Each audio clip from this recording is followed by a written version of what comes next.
Hordaxana echish. Savol. Assalomu alaykum hurmatli ustoz. Mening bir qarindishim ambulatoriya ochgan. U yerda ayollar hordaxonasimi bor. U yerga kasal ko'rsatgili keldiganlarning 80% ayol. Bu jarayonda qarindishimiz kesilini ko'rgan ayollarning ba'zisiga hordoqqa tushishni tavsiya qiladi ekan.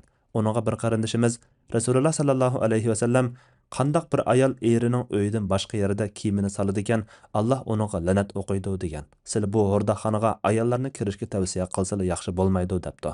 Amaliyotda hordaxonaga kirgan ayollarga ayol kishi mulozimat qiladi ekan. Mushundaq ahvolda hordaxonani echish to'g'rimi yoki xatomi? Alloh sizlarga rahmat qilsin. Javob: Va alaykum assalom va rahmatullohi va barakatuh. Barliq hamd sanolar Janobi Allohga bo'lsin. Durud va salomlar payg'ambarimizga, u zotning oila tavobatlariga, ashablariga va u zotga toki qiyomatgacha agashganlarga bo'lsin. Ayollar kasallik sababidan ehtiyoj bo'lsa, uyning sirtidagi hordaxonaga kirib davolansa bo'ladi. Buningda umum adab axloqqa rioya qilish, avrat ochilib qolmaslik shart qilindi. Buningga binoan hordaxona echishmi joiz. Uningdan topgan pulmi halol. Ammo avrat ochilib qolish ahvollari yuz beradigan yoki boshqa yomon ishlar yuz beradigan bo'lsa, hordaxona echish va uningga kirish joiz bo'lmaydi. Mushuningga o'xshagan bir masalada ko'pchilik olimlarning qarashida ayollarga xos ommaviy muncha echish joiz. Bir qism olimlar avrat ochilib qoladigan ahvollar bo'lganligini ko'zda tutib, makruh deb qaraydi. Imom Ibn Taymiya ommaviy munchaga kirish masalasida ayol kishi uningga zaruriyat uchun avratini yo'gigan holda kiradi degan. Demak, bu asosan avrat ochilib qolish masalasiga berib taqiladigan ish. Suoldagi mazkur hadisning sahih rivoyatida mundaq kelgan. Jinim o'lkada bo'lgan zot bilan qasamki, qandoq bir ayol onalaridan g'ayri bir kimning uyida kiyimlarini soladigan Rahmon bilan o'tiridagi hamma pardani yirtib o'tgan bo'ladi.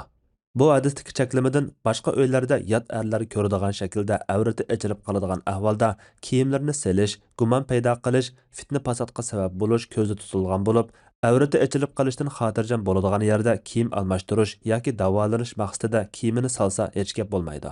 Bo'lmasa, o'z uyidan boshqa joyda hojatxonaga kirishmi cheklangan bo'ladi. Lekin bu ishda tuvandikilarni ta'kidlab o'tish lozim. Birinchi, zaruriyat doirasi bilan cheklanish lozim. Agar hordaxonaga kirishi davolanish jihatdan zarur bo'lmasa yoki sirtda hordaxonaga kirmasimi, uyda hordaxonadan birini qurib davolana oladigan bo'lsa, sirtqa chiqib hordaxonaga kirmagan tuzuk. Chunki hordaxona ochganlarning hammasi, hordaxonaga kirganlarning hammasi avratni ochmaslikqa rioya qilib bo'lolmaydi. Ikkinchi, hordaxonada ayollar mulozimat qilgan taqdirdami, ayollarning ayollariga qarata avratlarini yo'gishi lozim. Ayollarning oldi orqa avratlarini ko'rishi barliq olimlarning qarshida joiz bo'lmaydi.